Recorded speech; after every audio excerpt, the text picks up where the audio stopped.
Translation by His Divine Grace, A.C. Bhaktivedanta Swami Prabhupada.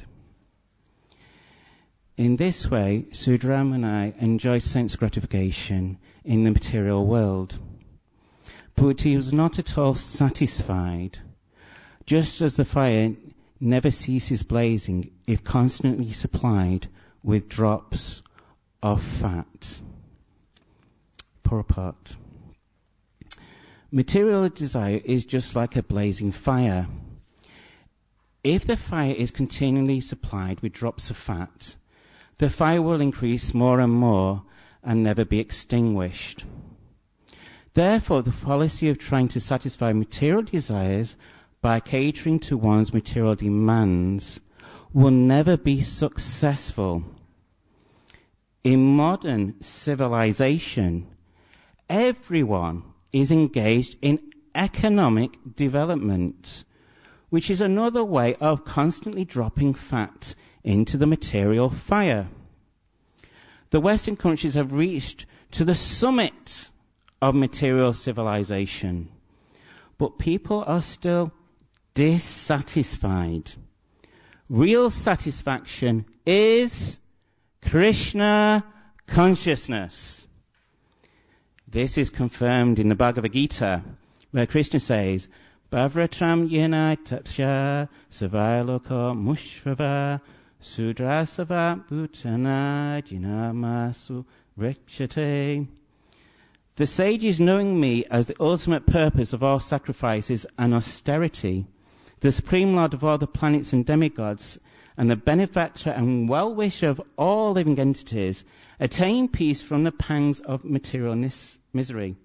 One must therefore take to Krishna consciousness and advance in Krishna consciousness by properly following the regulative principles. Then one can attain an eternal blissful life in peace and knowledge.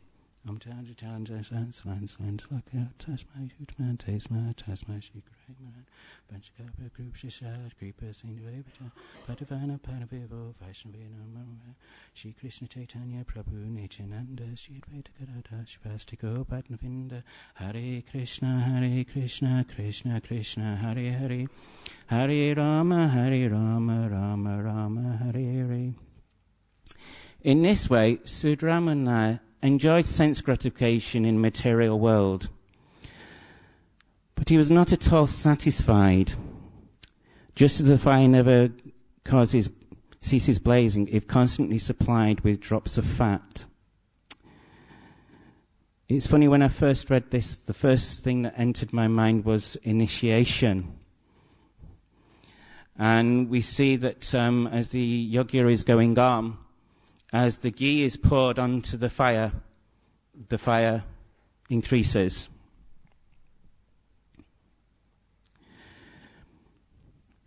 And it's a turning point in our lives. Some of us are trying to get to the point of initiation. Some of us got to the point of initiation. Some are moving on, trying to get to second initiation. And some have sort of given up. In the NHS, which is where I work, we have a thing called compliance. And compliance is always there up until the point where there has to be a change in lifestyle. Doctor, I'm feeling unwell today. This is my problem. And the doctor will give a prescription. And depending on the prescription is depending on what you as the patient has to do. And the doctor says, well, I'm very sorry, but your lifestyle is causing the problem. Please give it up. And then we have a battle. Because most people don't want to give up lifestyle. And it reminded me that at initiation we take vows that we will follow the 4 regulative principles, and that we will chant our 16 rounds of japa. Those trying to get up to that stage are starting to change their lifestyles in order to get to that stage of initiation. And so we're starting to feed the spiritual fire with the ghee, and we're starting to ignore the material fire. What happens if you ignore a fire? Eventually it dissipates and goes out. But sometimes we're a little bit shy about mentioning the regulative principles. We don't really want to talk about them. Yeah.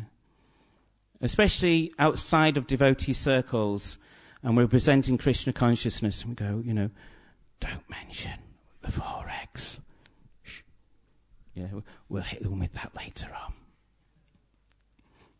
Let's get them chanting first, see where it goes.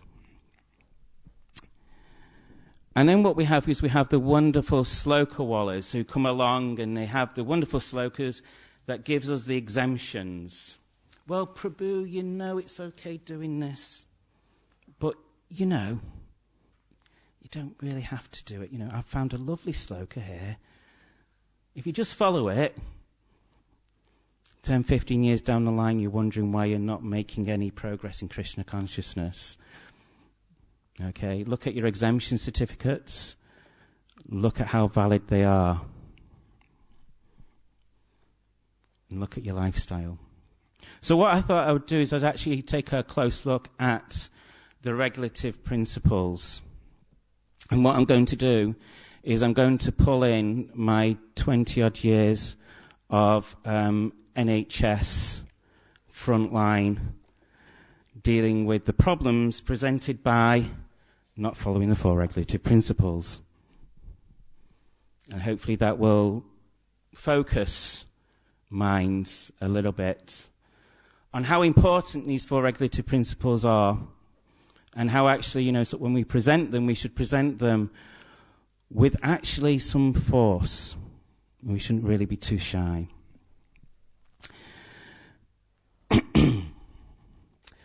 So I'm going to relate a small little story. And I've actually wondered whether or not I should present this little story, but I want to bring points home.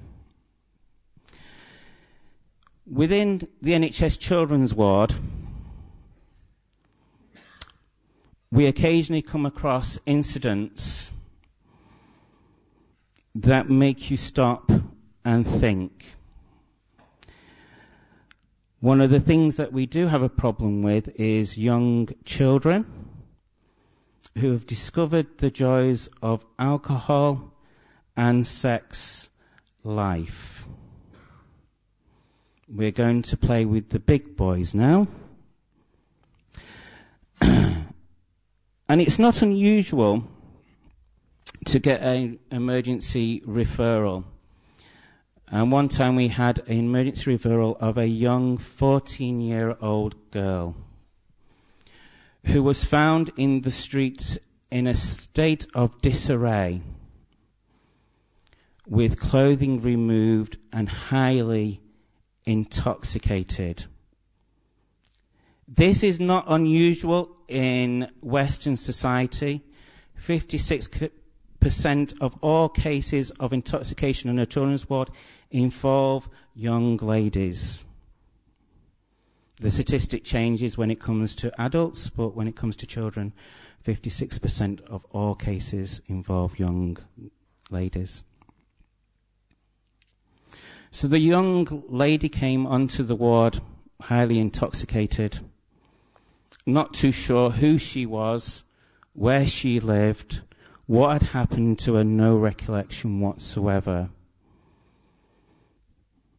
So after finally rehydrating her to the point where she could actually give her name and address and we could contact the parents, obviously the nursing staff were concerned and so were the police. And the parents are saying, she's a good girl.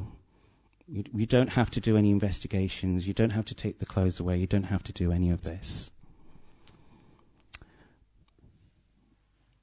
So once the girl was stable enough to leave the ward, she left the ward, only to return 3 weeks later, collapsed in school.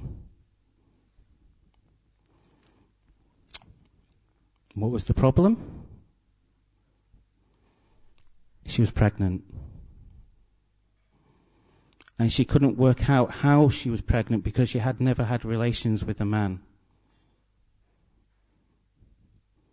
Make the connection?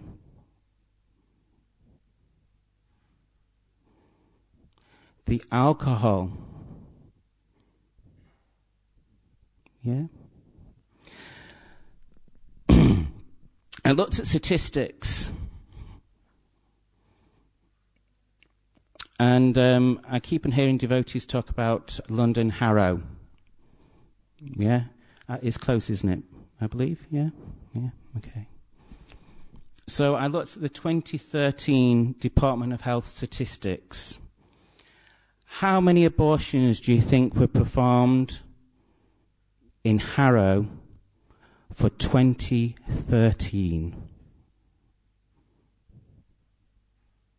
Any ideas?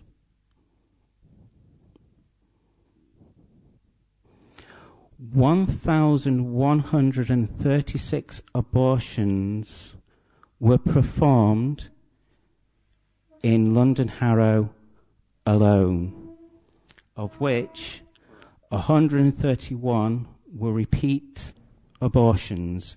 This is for people under the age of 25. Okay? STDs, chlamydia, 334 out of 100,000. Jai Shri Shri Radhika Kulananda Shri Sita Ram Lakshman Hanuman Shri Shri Gaunitai. It's the biggest cause of infertility in women.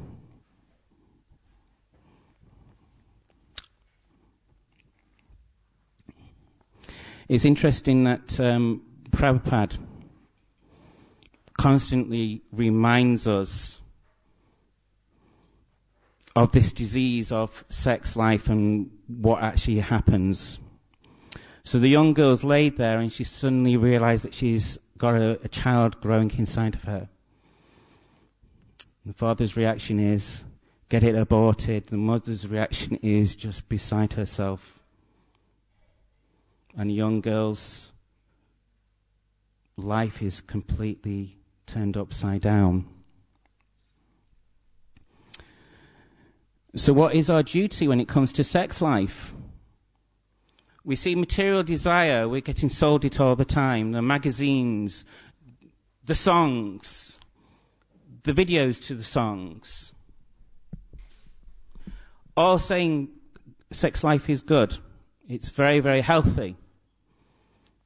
And yet it's destroying the fabrics of society. So what are we teaching? No sex life. Unless you want to bring a child into the world and take responsibility for the child's life. And in order to take responsibility, then we have to take responsibility of our partners. So there is a commitment. It is not that you have a body, I have a body, let's just enjoy. It is right. Let's get together in union to bring this child up Krishna conscious, which means that we support each other in growing in Krishna consciousness. So the fabric of society is welded because there is a commitment. Yeah?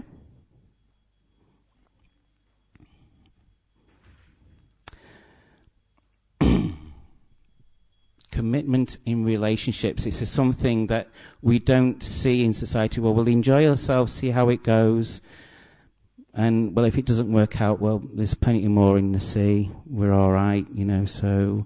And, well, if the worst happens, don't worry. We can just go to the clinic. Spot on. Yeah?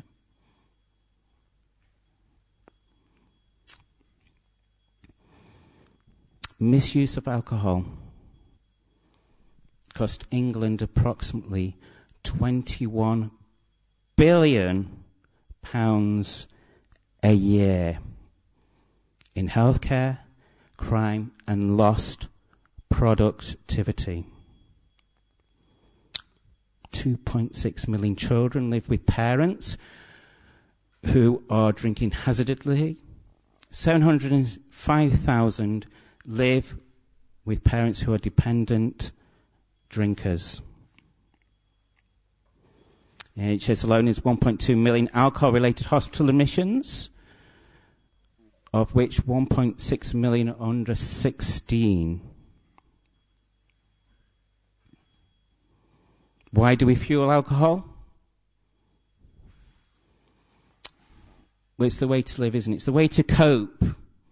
We've had a hard day at work. You've got to wind down somehow. So I'm just going to take some alcohol. Okay? It costs less to buy a pint of alcohol than it is to buy a pint of water. Now you figure that one out. Yeah? Go and have a look at how much they charge for soft drinks and how much they charge for a pint of alcohol. That will really focus your mind. Yeah? It's acceptable. So the young girl was experimenting with the alcohol because that's what her parents do. So that's what she does. It's what all young people do. Yeah? What happens is that the mind is skewed. And then what do? The men are chasing the women. The women are fodder for the men. Don't worry, you can come to the nightclub. The women can get in for free. Our first drinks are free and the rest are half price. Do you want to know why that is? Your eye candy for the men. Exploited. The women are exploited. The men are exploited because they're so lusty with desire that they will pay full price to come in. That'd be £30, please. Drinks aren't half price for you. You have to pay full. And if you're buying for the lady, you have to pay full as well. So the men's intelligence has gone because their lusty desires, they're chasing the women, so they have to have the alcohol to get the guts to go up and talk to the girl, and yeah. And it doesn't quite work out, or somebody else gets there first, and then there's fights. Yeah. There's a street in Swansea called Wine Street. Actually, it's spelt wind, but it's pronounced locally Wine Street. If you go there on Friday, Saturday night, there is a good chance that you're going to end up in the local hospital. Yeah? How many people want to go on a night out and end up in the local hospital? This is what's known as having a good time. Yeah? I'm going to go. Yeah, yeah. And the women are exploited, but they don't think they're being exploited because they're having a good time also, Yeah. The young girl, she was having a good time up until the point where she found out she was pregnant, and then it wasn't quite that good. Yeah, so she'd gone to school, she'd gone bragging rights, I was in the hospital drunk. And then she had to go back 3 weeks later, I was in the hospital, I'm pregnant. It doesn't quite do the bragging points, does it? Yeah.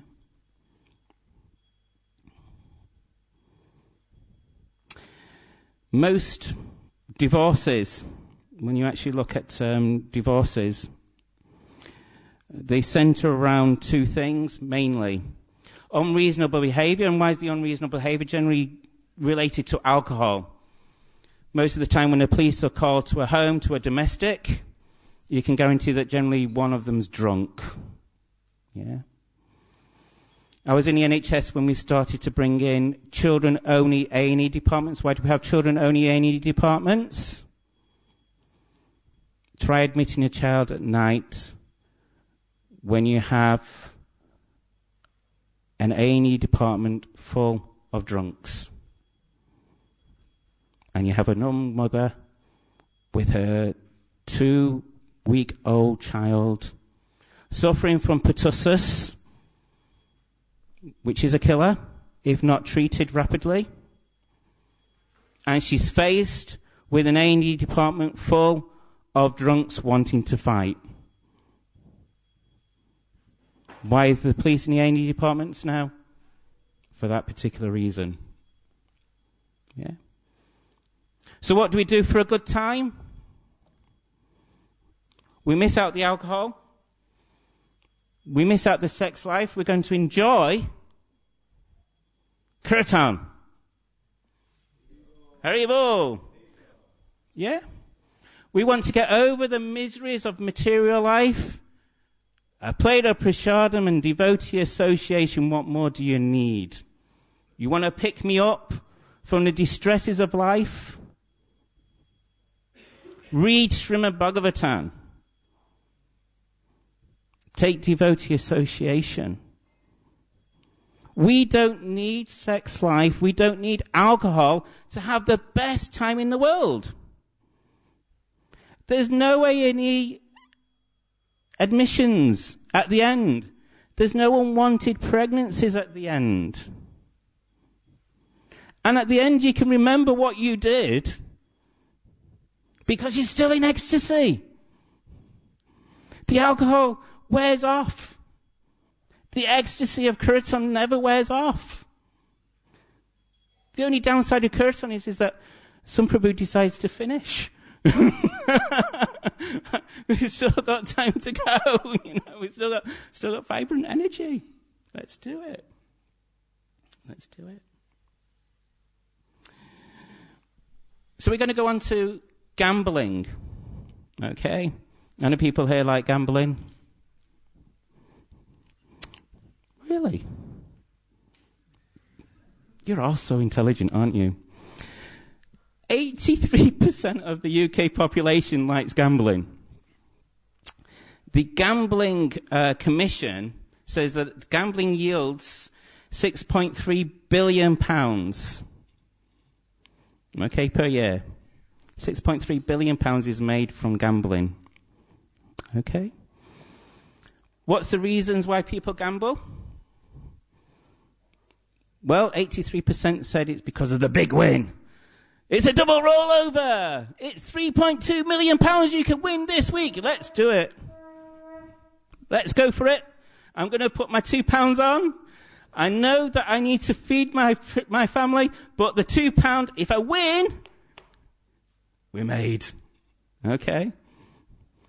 That's what the Gambling Commission wants you to do. Funnily enough, 78% say it's for fun. I gamble because of fun. Yeah. Funny enough, I was sat with one of my clients, and there was two men talking about going to Mecca Bingo. Yeah, we're going to Mecca Bingo. Yeah, it's going to be they were ever so excited about it. And so I said, well, how much is it going to cost you? £40. You're going to go for a night out, it's going to cost you £40. Yeah, but I might win 1,000. Really? How often have you won? Well, I haven't got. How long have you been going? 15 years. If you've been going every week for 15 years spending £40, you could have made a couple of thousand by then. Yeah? 53% to make money. Yeah? Yeah. It's interesting that the NHS puts rates of depression and attempted suicide at double that of the national average for those who gamble. And also, you're more likely to go to prison as a result of criminal activities to fund your gambling habit. It's interesting that the Gambling Commission doesn't tell you the level of debt of people who gamble. The BBC looked at that. Any idea how much the gambling debt of those that have reported debt in gambling is in the UK in financial terms? Any idea? £25,000. £25,000. Can you imagine the strain that that's putting on households? Yeah. So why do we not have gambling? Because we have intelligence. If we want to invest, where do we invest? We invest in the temple. Yeah. The return here at Bhaktivedanta Manor far surpasses the return that you will ever get in a gambling house, in the scratch cards. Yeah? Because Krishna's rate of return makes that few £1 million just pale into insignificance. What's Krishna's return? No more material suffering. Full stop. No more worry about how am I going to pay the bills. Full stop. Yeah?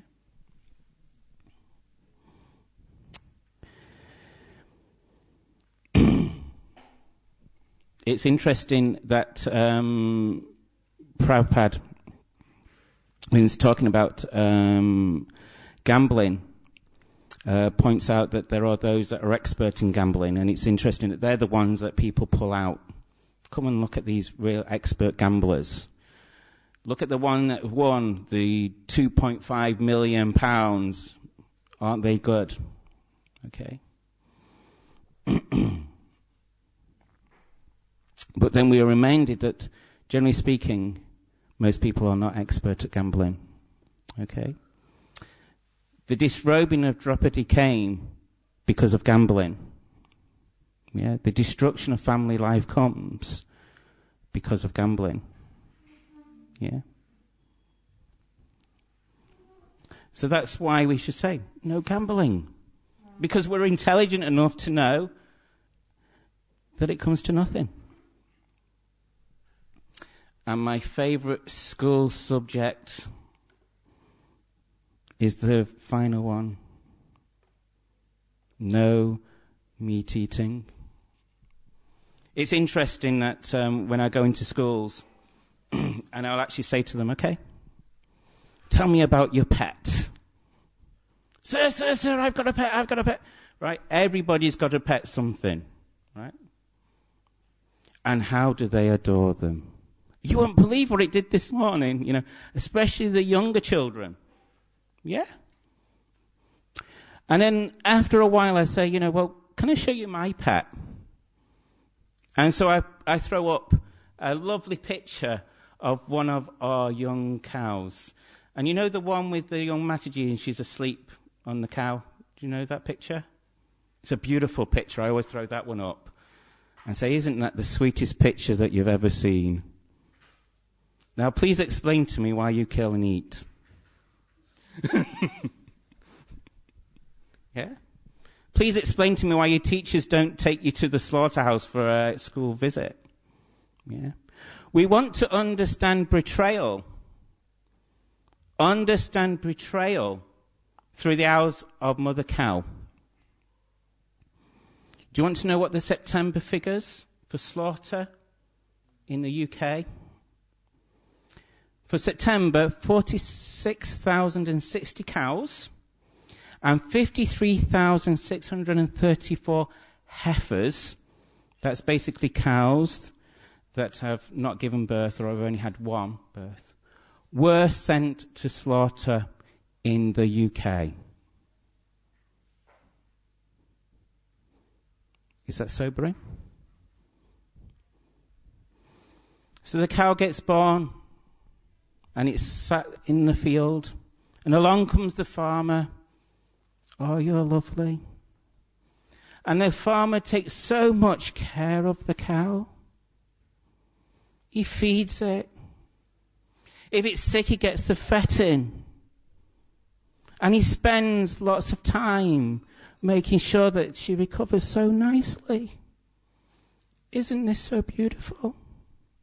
Have we not seen such a beautiful scene? And the cows lay there thinking, this is beautiful. How much am I cared for? What a beautiful, pleasant life I have. And then round about the age of 4 or 5, the milk yield starts to go. And the cow is seen as unproductive. I can't make profit out of this. So the cow is sent to the slaughterhouse. It is not a happy cow place. You are taken off the vehicle and you are forced to move forward. You cannot move back. Imagine being in a situation where your freedoms and your liberties have been taken away. So you're moving forward and forward and forward. And then you see the most horrific sight you've ever seen through your eyes. And you cannot believe what you're seeing. As the bolt is thrown through the cow in front's brain, then you see it hanged up by its hind leg and its throat cut. Where do you want to be at that particular moment in time? Not in the queue. Why do schools not take children to the slaughterhouse? Because children are intelligent and they will take one look at that and go, seriously, I'm not going to eat a piece of meat ever again. We want to understand betrayal. That's betrayal. Yeah? You've been looked after so nicely. All your needs provided. And then sent to slaughter. In the material world, there is always going to be I'm trying to think of the term that I want to use. There's always going to be suffering. Okay? But as devotees, we want to minimize that suffering. The cow has intelligence. The cow knows what's going on. Because if you see that line, the cow is trying to get out. And the fight or flight is kicking in. The cow is depositing. It's getting rid of all bodily fluids because it wants to run. It wants to get out of there. It is suffering. It is fearful. It is quaking. But it can only go forward. It can only go forward until it's his turn. The ultimate betrayal. We wonder why there's war. There's war simply because we do not understand the suffering that we inflict on animals that have the intelligence and the understanding to know what was going on. So no meat eating. Yeah. So that's the 4 regulating principles. And what binds it together? The chanting of the holy names. The more we chant, the more we get the taste. The more easier it is to follow the regulative principles. So we're actually taking the ghee and we're pouring it on our initiation fire and we're making it grow even more. And we're ignoring the material fire. We're ignoring what society says is the norm that inflicts suffering, so much suffering. And we're making the spiritual fire grow. And if we're suffering spiritually, look at what we're not doing. Which of the 4 regulative principles am I not following correctly? What's my japa like? When I'm coming home, what's the first thing that's going through my mind? Is it Kirtan? Or is it Coronation Street? Yeah? Is it Top Gear? Or is it hanging out with the brahmacharis? Yeah, brahmacharinis. Yeah? So I'm going to leave it there. I want us to be more positive about the 4 regulative principles because these are the 4 protections that we have in material life. It saves us so much from the horrors of material life. So, is there any questions, any thoughts, any corrections?